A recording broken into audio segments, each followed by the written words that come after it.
it's Reagan, and I'm coming at you with the very first official, normal style of video from my new NYC apartment.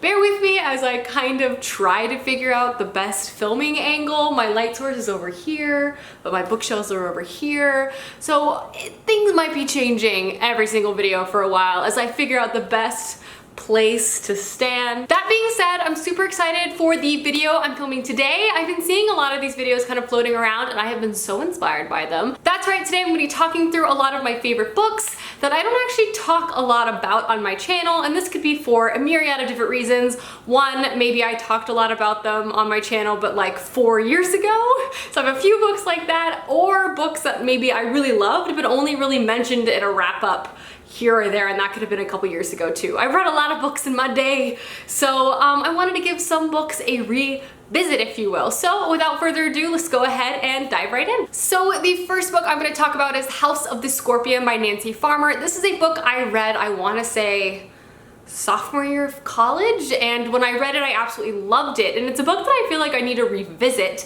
It's actually a book that's often in required school reading because it's full of great thematic elements. This book is set in kind of a futuristic North American setting and in the geographical region that we know of as Mexico, and we follow a young boy who has been created and he lives on the plantation of a very powerful drug lord, and it's all about this young boy who has to come to terms with his own humanity and like what it means to be human, and grappling with all sorts of new concepts of morality, especially because he's kind of surrounded by a lot of gray figures. This book was one that really impacted me and made me think for days after I finished reading it. It's a really incredible and very powerful tale, and one that I feel like I should reread soon because there is a sequel. But yeah, this book is absolutely incredible. The next book I'm going to talk about is Station 11 by Emily St. John Mandel. This is another book I read quite a while ago, but is one that I just absolutely loved. This is a story set pre and post like kind of a world-ending event. Essentially, a virus swept through the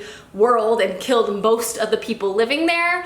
In the post-apocalyptic setting, we follow a traveling Shakespearean troupe who basically just travels across the desolate landscape performing Shakespearean tales. And we also follow some of the other characters within this troupe, as well as other individuals as they kind of face their last days before the world ends. And this is just such a captivating and such a well-written story. It's one of those books that kind of brings together so many different storylines in a way that's just like, I love. It kind of blows your mind in a bit. Like you're like, oh, everyone's connected. The world, humans are connected. It's such a lovely story. Next book I'm going to talk about is a series, and one that was truly my introduction to adult fantasy, and one that I read all throughout high school. Kind of my pre-booktube fantasy love, and that is the Codex Alera series by Jim Butcher.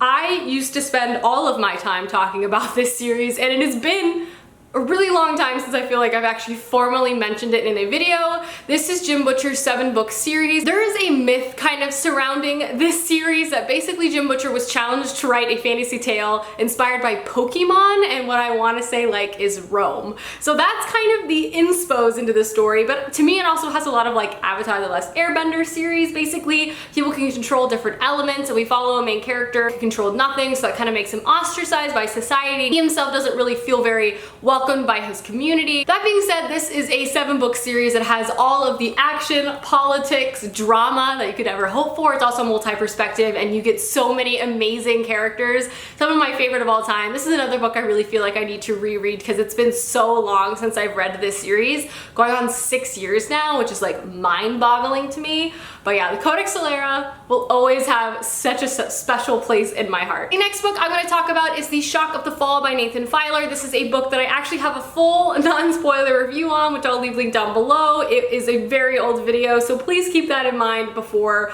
watching if you're interested, because very young Reagan alert. But this is a very powerful story about a man kind of recounting his life and struggle with his own mental illness. This is a book that's kind of jumbled in its narrative in the way that it's not like a streamlined narrative. We jump from different periods of his life throughout the book, and the only way you can really tell about where he is or how old he is or what's going on in his life is that the font changes, because he's basically writing his own memoir, but not all at once. He's basically writing pieces of his life story as he's kind of experiencing it. It's a very, very interesting narrative. This book also follows our main character as he struggles with the death of his younger brother and a lot of the guilt he feels from his younger brother's death. This is a really impactful and engaging story about mental health, but also just a man's journey and understanding himself. It's one that really left me thinking after reading it. It's truly a very, very great book. The book I'm going to talk about is The Foreshadowing by Marcus Sedgwick. Marcus Sedgwick is an author I really, really love. I've read quite a few of his books. Most of them often tend to be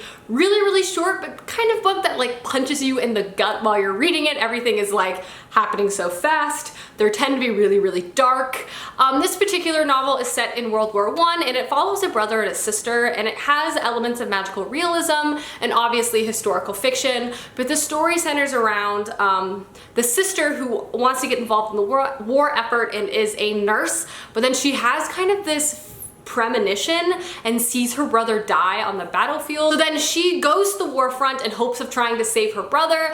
This again is a really short book that switches between a lot of different perspectives, and we kind of know the result of the book going in, which makes it really interesting and very dark. But I really feel like any Marcus Sedgwick book is the perfect novels to pick up when it starts to get any type of eerie or dark outside. They're incredibly engaging and just like so good. And the last book I'm going to talk about is A Monster Calls by Patrick Ness. I feel like there was a time in my life where all I ever talked about was Patrick Ness because he is one of my all-time favorite authors. I feel like he can make such incredibly important but like fast-paced and interesting narratives, often centering around a lot of sci-fi elements. This particular novel is actually a story that he finished. The original author actually passed away and he finished this tale. And there's also really amazing dark accompanying images and a really great movie that came out, I want to say 2 years ago, so I recommend watching the film too. But this is a book about a young boy whose mother has cancer, and he begins to be visited by a monster every single night before bed. This monster begins to tell him various tales. Ultimately, these tales and this monster are terrifying this young boy, but the boy ultimately realizes that he has to face what terrifies him most of all. This is a really gut-wrenching kind of book. It is really sad, and I just want to say that going in, but it's one that also fills you with so much love, not only about family, but just like people who care about you. I don't know, I read this book and watched the movie and cried my eyes out the entire time, but also left feeling like refreshed.